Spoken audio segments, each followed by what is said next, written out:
हा कार्यक्रम जॉयस मायर मिनिस्ट्रीच्या भागीदारांमुळे आणि मित्रपरिवारांमुळे शक्य झाला आहे. आपल्याकडे काय नाही यावर लक्ष केंद्रित करण्याऐवजी आपल्याकडे काय आहे यावर लक्ष केंद्रित करून तुम्ही आणि मी सुद्धा आपल्या आनंदाचा स्तर बदलू शकतो हे लक्षात घ्या.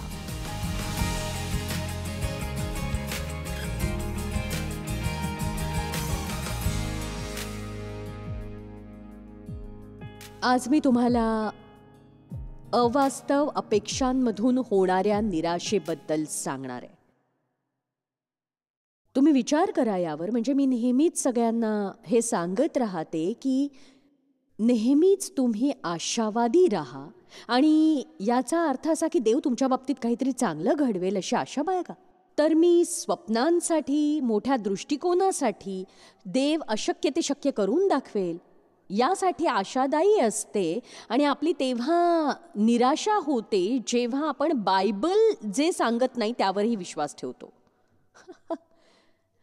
आणि मला वाटतं की बऱ्याचदा आपल्या बाबतीत हे घडतं. आणि आता हे तुम्ही लक्षपूर्वक ऐकायला हवं की इतर लोकांमुळे आपण दुःखी होतो हे चुकीचं आहे. उलट आपण त्यांच्याकडनं अवाजवी अपेक्षा ठेवतो म्हणून होतो. मी माझ्या आनंदासाठी डेव्हकडून सततच अपेक्षा ठेवायचे. काही वर्षांनी देवाने मला असं सांगितलं, तुझ्या आनंदाची जबाबदारी डेव्हच्या खांद्यावर टाकणं थांबवशील का जॉयस? कदाचित इथे उपस्थित असलेलं कुणीतरी असं करत असेल. म्हणजे तुम्ही रागावता कारण ज्याच्याशी तुमचं जवळचं नातं आहे तो तुम्हाला आनंदी ठेवत नाही. आणि बघा, तुम्ही तुमच्या स्वतःच्या आनंदाची जबाबदारी घ्या आणि देवामध्ये लीन होऊन आनंदी राहा. आपण आपल्या गोष्टींची जबाबदारी घ्यायला हवी. आणि मी जेव्हा डेव्हवर अवलंबून राहिले नाही तेव्हा त्याच्या डोक्यावरचं ओझं हलकं झालं. अहो, काही लोक असे असतात जे सतत स्वतःला चांगलं वाटावं म्हणून इतरांकडनं अपेक्षा करतात. बघा, त्यामुळे ते लोक दुरावतात. म्हणजे जेव्हा तुम्ही सतत स्वतःला आनंदी ठेवण्यासाठी, स्वतःबद्दल चांगलं वाटून घेण्यासाठी, स्वतःला बरं वाटावं म्हणून इतरांवर अवलंबून राहता तेव्हा तुम्ही त्या लोकांना दूर करता स्वतःपासून. जेव्हा तुम्हाला कळतं की तुम्ही ख्रिस्तात कोण आहात तेव्हा तुम्ही स्वतःला आनंदी ठेवू शकता. तुम्ही ती गोष्ट करण्यासाठी इतरांना त्रास देत नाही. त्यामुळे तुमचे नातेसंबंध चांगले राहतात आणि सुधारतात. बघा, नेहमीच आपण पर्वताच्या शिखरावर असू शकत नाही हे लक्षात घ्या तुम्ही. आयुष्य जगताना वास्तविकता आपल्याला खरं आयुष्य जगायला मदत करते. जरी आपण मोठी स्वप्न पाहत असलो तरी आपल्याला वास्तवासाठी तयार राहावंच लागतं. असा एक काळ असतो जेव्हा आपण पर्वताच्या शिखरावर असताना आपल्या आयुष्याचा आनंद घेतो. पण सगळ्यांनाच माहिती आहे, रोजच्या जीवनात आपण एक सामान्य आयुष्यही जगत असतोच. मी याचा विचार करत होते आणि खूप इंटरेस्टिंग आहे. एक सांगू, आपल्याला नेहमी उत्साही राहावं असं वाटतं, नेहमी मजा करावीशी वाटते. पण बघा, लोक असं म्हणतात की ख्रिसमस आणि नवीन वर्षाच्या सुट्टीत आम्ही खूप वेगळ्या प्रकारे आयुष्य जगतो. आणि बरेच लोक असंही म्हणतात की मला पुन्हा ते नियमित आयुष्य जगायला आवडेल. आणि हे खरं आहे की आपलं रोजचं सामान्य आयुष्य आपल्याला आवडतं. आपल्याला आयुष्यात तडका हवा असतो आणि कधीतरी काहीतरी वेगळंही हवं असतं. बर्थडे पार्टी, नवीन कपडे, सुट्ट्या, मजा करण्यासाठी थोड्या वेगळ्या वातावरणासाठी त्या गोष्टी हव्या असतात. पण बघा, बरेच जण सकाळी उठतात, रात्री झोपतात, उठतात, पुन्हा झोपतात, पुन्हा उठतात, मग कामावर जातात, मग घर स्वच्छ करतात, मग कोणीतरी पसारा करून ठेवतं, मग आपण पुन्हा निस्तरतो, चर्चमध्ये जातो, घरी जातो, किराणा दुकानात जातो, जेवतो, सगळं आवरून घेतो. हो ना? म्हणजे बऱ्याचदा आपण असंच जगतो. आणि म्हणून मला असं वाटतं की हा सैतानासोबत खेळण्यासारखा खेळ आहे. तो तुम्हाला दुःखी करू पाहतो, पण तुम्ही दुःखी व्हायचं नाही असं ठरवता.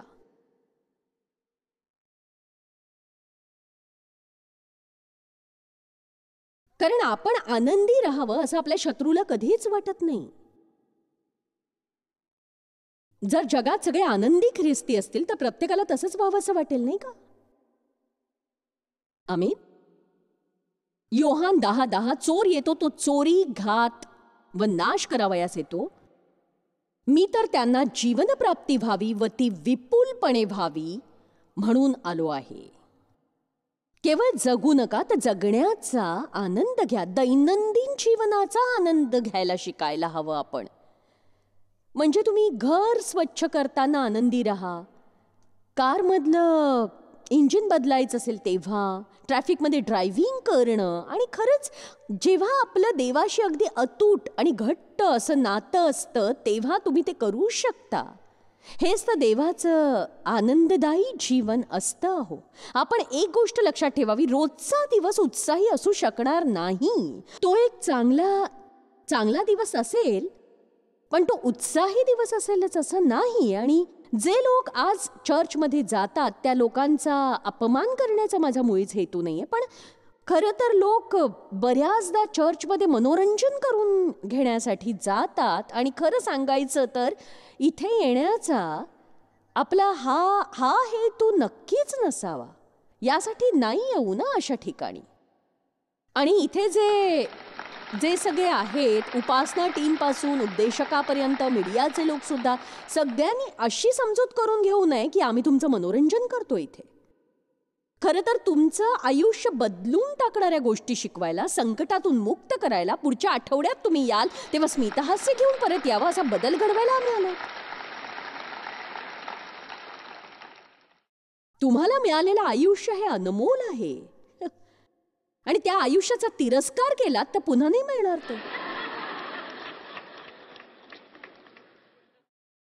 तुमच्याकडे असलेल्या गोष्टींपासून लांब पळू नका, आणि आत्ता तुमच्याकडे जे आहे त्याचा स्वीकार करायला लागा. समाधानावरचे काही अध्याय बघूया आपण. पौलाने तिमथीला लिहिलंय, चित्त समाधानासह भक्ती हा तर मोठाच लाभ आहे.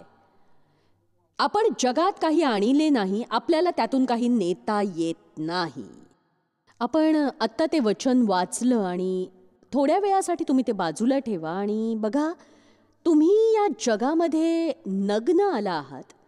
त्यानंतर कदाचित एखाद्या लहानच्या दुपट्यात किंवा कपड्यात तुम्हाला गुंडाळलं गेलं असेल, आणि ख्रिसमसच्या सणाआधी काही तासांपूर्वीच माझ्या लहान मुलाचा जन्म झाला होता, आणि म्हणून आम्ही सांताक्लॉजचे लाल रंगाचे कपडे आणि टोपी त्याला घातली होती. आणि बघा, तुम्ही काहीही न घेता इथे येता, आणि थोड्याच वेळात तुम्हाला कोणी काहीतरी देतं, कपडे घालायला देतात. आणि जेव्हा तुम्ही फिरायला जाता तेव्हा कोणीतरी तुमच्या नग्न शरीरावर कपडे चढवतं.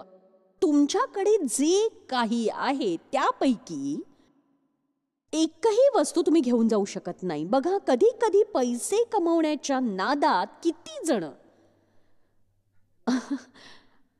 आपलं नातं बिघडवतात, आणि बऱ्याचदा नंतर तुम्ही ऐकता, म्हणजे की तुमचे वडील म्हणतात की हे तर मी माझ्या कुटुंबासाठी केलं, माझी इच्छा होती की त्यांना सगळं काही मिळावं. मग त्यांची मुलं मोठी होतात, त्या मुलांचं पालकांसोबत चांगलं नातं निर्माण होत नाही, कारण गरजेच्या वेळी त्यांना पालकांचं प्रेमच मिळालं नाही, तेव्हा नव्हते महत्त्वाचे पैसे. अनेकांनी इथे टॉमी बर्नेटबद्दल ऐकलं असेल. बघा, तो सुवार्तिक होता आणि तो प्रवास करत होता, सतत त्याच्या कामात गुंतलेला होता. पण त्याची मुलं दोघांपैकी एक आता फिनिक्समध्ये ड्रीम सेंटर चालवतो, दुसरा लॉस एंजलिसमध्ये ड्रीम सेंटर चालवतो, आणि ते सगळे सेवाकार्यात आहेत आणि त्यांचं कुटुंबही सुखी आहे. पण त्याची मुलं एकदा म्हणाली की बाबा, जगात कुठेही असले तरी, फुटबॉल मॅच असेल, बास्केटबॉल मॅच असेल, अजून काही असेल, ते जगात कुठेही असले तरी आमची मॅच पाहायला विमानाने परत यायचं आणि मॅच पाहून झाल्यावर पुन्हा कामाला जायचे. आणि असंच नातं घडत जातं. आता वेळ आली आहे, मी तुम्हाला सत्य तेच सांगते, एखाद्याला वेळ देण्यापेक्षा माझ्यासाठी एखाद्याला पैसे देणं सोपं आहे.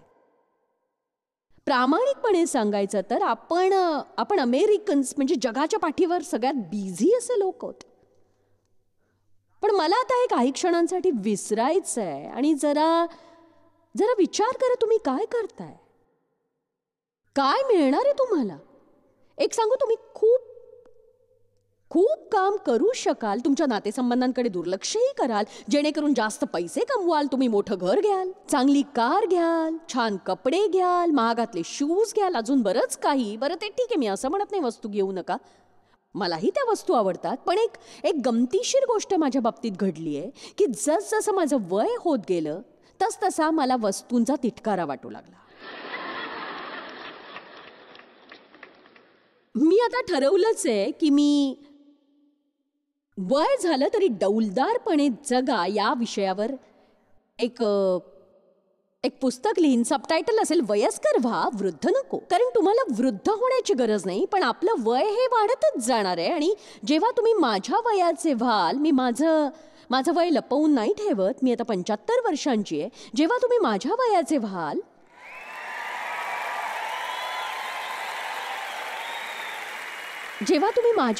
व्हाल, तुम्हाला अनुभवातून खूप काही कळलेलं असेल आणि तुम्हाला कळेल की काय महत्वाचं आहे, काय महत्वाचं नाहीये. आणि मी तुम्हाला सांगते की नातेसंबंध, चांगले मजबूत नातेसंबंध, विशेषतः तुमच्या कुटुंबाशी असलेले, हे खूपच मौल्यवान असे संबंध असतात. आणि ते चांगले ठेवण्यासाठी तुम्हाला विशेष काही करावं लागत नाही, इच्छा असावी फक्त. आमीन. बघा, तुम्ही येताना काही घेऊन येत नाही, तुम्ही जातानाही काही घेऊन जाणार नाही. मला माहिती की इजिप्तचे लोक एखादी व्यक्ती मेल्यानंतर तिच्या ममीमध्ये अनेक गोष्ट ठेवल्यानंतर ते त्याबद्दल विचार करत नाहीत. तर फिलिप्पियरास अध्याय 4 वचन 11 ते 13 पौल म्हणाला, मला काही कमी पडल्यामुळे मी बोलतो असे नाही, कारण ज्या स्थितीत मी आहे तिच्यात मी स्वावलंबी राहण्यास शिकलो आहे. मला हे खूप आवडलंय की पौल म्हणाला की तो शिकलाय. जेव्हा त्याने सुरुवात केली त्याला काही माहीत नव्हतं. आणि मला आश्चर्य वाटतं की मी समाधानी राहायला शेवटी कधी शिकले होते.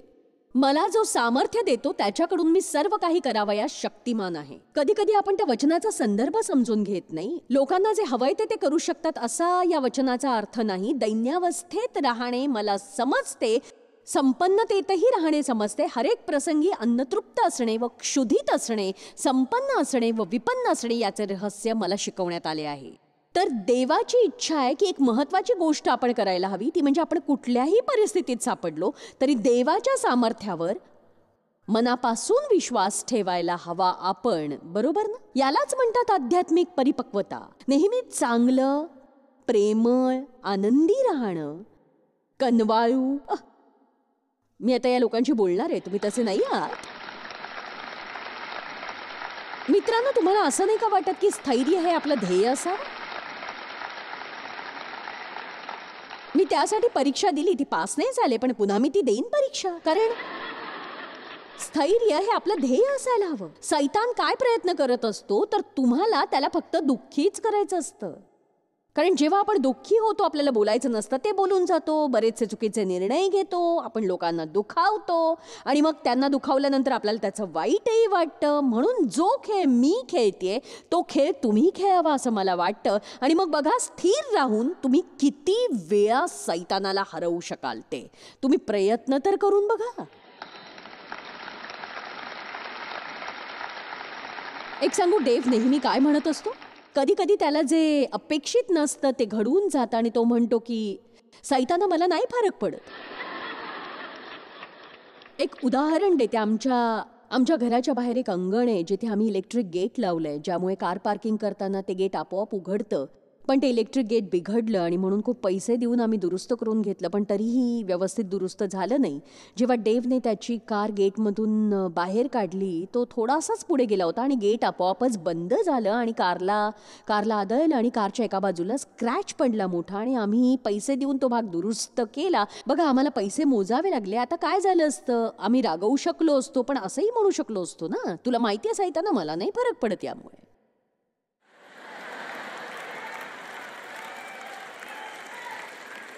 कारण एक सांगू का, इथेच सीमारेषा आहे. ते दुरुस्त करावंच लागणार आहे. त्यासाठी जितके पैसे द्यावे लागतील द्यावेच लागणार आहेत. मग दुःखी होऊन आणि रागराग करून आपल्या आयुष्यात काहीही बदलणार नसतं आणि त्यामुळे तुम्हालाच त्रास होत असतो फक्त. म्हणून जर तुम्हाला 2021 हे वर्ष चांगलं जावं किंवा खूपच उत्तम जावं असं वाटत असेल तर छोट्या छोट्या गोष्टींसाठी दुःख व्यक्त करणं सोडा, रागावणं सोडा, वास्तवाचं भान ठेवा. हे लक्षात ठेवा की आयुष्य परिपूर्ण नसतं, लोक परिपूर्ण नसतात, चर्च परिपूर्ण नाही, काम परिपूर्ण नाही, मित्र परिपूर्ण नाहीत. तुम्ही लग्न कराल तो माणूस सुद्धा परिपूर्ण नसेल. तुम्ही कदाचित एकापासून सुटका मिळवून दुसऱ्याशी लग्न कराल, तो जास्त त्रासदायक असू शकेल.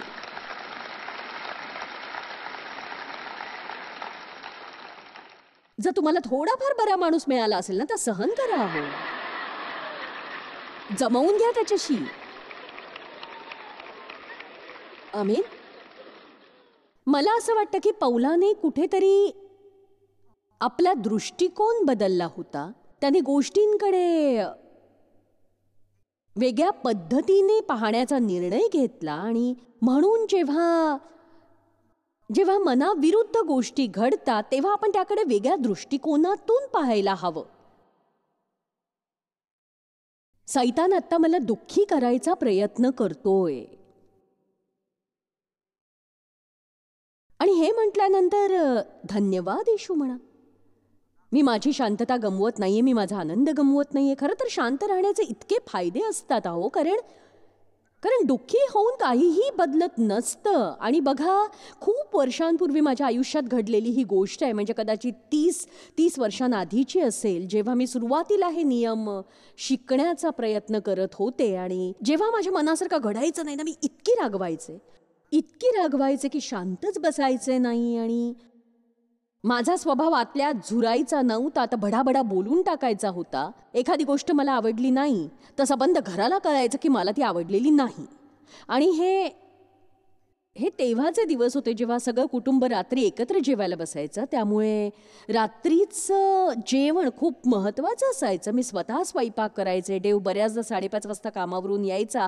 आम्ही 5:45 वाजता जेवायचो. आमची 4ही मुलं, डेव आणि आम्ही सगळे एकत्र टेबल खुर्चीवर असायचो. स्वयंपाक करून मी थकलेले असायचे. आणि मला नंतर हे लक्षात आलं की टेबलच्या मध्ये एक फट पडली होती. म्हणजे तो भाग उघडून त्याच्यात एखादं पान घालून ती फट मोठी सुद्धा होऊ शकली असती. आणि रोज रात्री अगदी रोज रात्री कुणीतरी त्याच्यावर काहीतरी सांडायचं, पाण्यासारखं काहीतरी. आणि रोजच मला ते पाणी त्या टेबलाच्या फट्टीच्या आत जाण्याआधी पुसून टाकायची घाई करावी लागायची. कारण त्यात वरणापासून खिरीपर्यंत काहीही जाऊ शकायचं. काहीही म्हणजे त्या फट्टीत अडकायचं. आणि मी मोठ्याने ओरडायचे, काहीही गडबड न करता कधीतरी शांतपणे जेवणार आहोत का आपण? धड जेवूही देत नाही, ब्ला. कुणाला आठवतंय का हे सगळं? आणि मग घाई गडबडीत मला ते पुसावं लागायचं, कारण मी तसं केलं नाही तर त्या फटीतून आतमध्ये गळायचं. मी ते पुसण्याचा प्रयत्न करायचे, टेबलाच्या खाली जायचे. माझी मुलं माझ्या डोक्यावर लाथ मारायची. आणि कल्पना करून बघा, एके रात्री देव मला स्पष्टपणे म्हणाला, जॉयस, खरं तर तू शांत राहायला शिकायला हवंस नाही का? कारण तू रागवल्याने ते सांडलेलं पाणी पुन्हा टेबलाच्या फटीमधून वर टेबलावर चढून ग्लासमध्ये तर जाणार नाहीये ना. मग ते पाणी शांतपणे पुसून का नाही टाकत आणि जेवणाचा आनंद का नाही घेत? काय हे अंमलात आणणार की नाही? मग एक सांगू, रागावल्यामुळे आपली किती ऊर्जा खर्च होते ते. क्षणभरात 8 तासांच्या नोकरी इतकी. अगदी खरं आहे हे. म्हणजे तुम्ही आधी रागावता, नंतर शांत बसता आणि मग त्याबद्दल तुम्हाला वाईट वाटतं. तुम्ही म्हणता की किती मूर्खासारखी वागले मी. आणि ते निस्तरता नाही येत हो.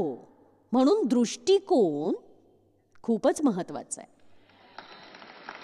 बघा, कितीही वाईट परिस्थिती आली तरी रागवू नका, कारण त्याने परिस्थिती आणखीन वाईट होईल. आणि उलट देवाचे आभार माना की परिस्थिती वाईट असूनही मी दुःखी न होण्याचा निर्णय घेतलाय, न चिडण्याचा निर्णय मी घेतलेला आहे. माझी एक मैत्रीण एकदा बोटीत बसली होती बोट रायडिंगसाठी. आणि स्तोत्रसंहिता 91 नुसार ती प्रार्थना करत होती. देवदूताने तिच्यावर ताबा मिळवावा असं ती म्हणत होती. आणि पुढे काय झालं की त्या बोटीवर एक मोठी लाट आली आणि ती मागच्या बाजूला आदळली, तिच्या डोक्याला लागलं. आणि ती म्हणायला लागली की मला कळत नाही, स्तोत्रसंहिता 91 नुसार प्रार्थना करत होते तरी माझ्या डोक्याला लागलं का बरं? देव स्पष्टपणे म्हणाला, अगं तू मेली नाहीस ना. पण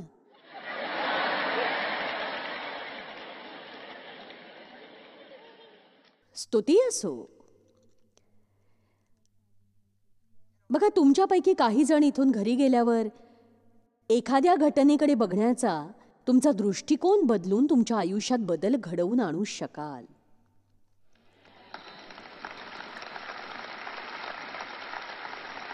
आमीन. एक सांगू, बऱ्याच जणांचा घटस्फोट का होतो? कारण त्यांचा जोडीदार किती चुका करतो यावरच ते लक्ष केंद्रित करतात आणि त्याच जोडीदाराच्या ज्या चांगल्या गोष्टी आठवायच्या त्याबद्दल ते विचारच करत नाहीत आणि ज्या गोष्टींसाठी त्यांनी लग्न केलं होतं. काही वेगळ्या पद्धतीने मी तुम्हाला हे सांगायला हवंय का?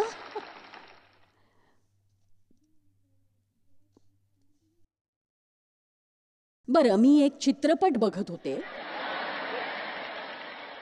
आणि चित्रपटाचं नाव होतं सेकंड चान्स क्रिसमस किंवा दुसरं काही माझ्या लक्षात नाही. आणि ते दोघं लग्न करतात, दोघंही अगदी खुश असतात, एकमेकांचा आदर करतात, एकमेकांवर प्रेम करतात. लग्नाला 4 वर्ष झाल्यानंतर तिला त्याचा कंटाळा येतो, तो चांगला नाही आहे, तो असा आहे, तो तसा आहे, तो हे करत नाही, तो ते करत नाही. आता तिला त्याच्यापासून घटस्फोट घ्यायचा असतो. ती वकिलाकडे जात असते आणि तिच्या कारला अपघात होतो आणि तिला स्मृतिभ्रंश होतो. तिला तिचा नवरा आठवतही नाही आणि म्हणून त्या दोघांची पुन्हा एकदा भेट घडवून आणली जाते जेणेकरून तो तिचा नवरा आहे तिला आठवावं. आणि आता तिला वाटतं हा चांगला माणूस आहे, तिला त्याच्याबद्दल हे आवडायला लागतं, ते आवडायला लागतं. आणि मला कळलं की नंतर तिला कळेल की त्याच्या चुकीच्या गोष्टींवर ती लक्ष केंद्रित करत होती. आणि खरं सांगू का, आपल्याकडे काय नाही यावर लक्ष केंद्रित करण्याऐवजी आपल्याकडे काय आहे यावर लक्ष केंद्रित करून तुम्ही आणि मी आपल्या आनंदाचा स्तर बदलू शकतो. हे लक्षात घ्या तुम्ही, याने खूप फरक पडतो. मला तुमचं माहित नाही, पण जेव्हा मला याबद्दल पहिल्यांदा कळलं, म्हणजे आपण बघा आपल्या अपेक्षांमुळेच बऱ्याचदा दुःखी होत असतो. आणि हे जाणून मला खूपच फायदा झाला, कारण मला कळलं की बऱ्याचदा आपण लोकांकडून त्या गोष्टींची अपेक्षा करतो जी त्यांच्या खिचगंटीत सुद्धा नसते. तुम्ही एखादी गोष्ट करता म्हणून ती गोष्ट इतरांनीही करावी अशी अपेक्षा तुम्ही करू शकत नाही, कारण त्यांचा मार्ग तो नसेल, कदाचित ती तशी व्यक्ती नसेल आणि त्यामुळे त्यांच्याकडनं तशी अपेक्षा करणं चूक आहे. मी म्हटलं, एखादी व्यक्ती जशी नाहीये तसं वागण्याची तिच्याकडनं अपेक्षा करणं मूर्खपणाचं आहे. त्यामुळे तुम्ही सुरुवातीला चांगल्या गोष्टींवर लक्ष केंद्रित करा. देव चांगला स्वयंपाक करतो म्हणून मी त्याच्या चुका पाहत नाही. काल रात्री त्याने माझा आवडता गॉगल फोडलाय, पण असो, अजूनही आमचे यावर वाद सुरू आहेत. तर समाधानी असणं म्हणजे असं नाही की आपल्याला कधीच बदलायचं नाही. इथे मला ग्रीक भाषेतला एक शब्द आहे जो जास्त महत्वाचा वाटतोय.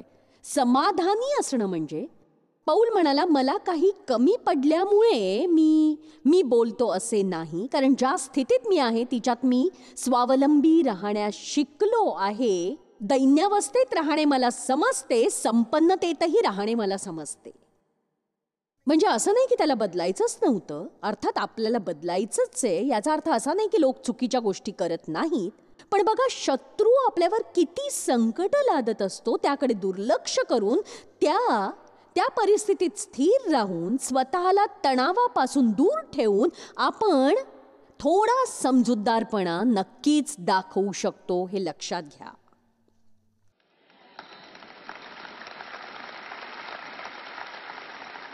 मला वाटतं हा खेळ खूपच मनोरंजक असणार आहे आणि हा खेळ उत्तमरित्या खेळ आणि म्हणा सैताना मी आनंदी राहणार आहे. आयुष्यात तुम्हाला हवं तेच नेहमी घडेल असं नाही, पण तरीही तुम्ही आनंदी राहू शकता. फक्त तुमच्याकडे काय नाही यावर लक्ष केंद्रित करू नका, तर तुम्ही ख्रिस्तात कोण आहात ते ओळखा.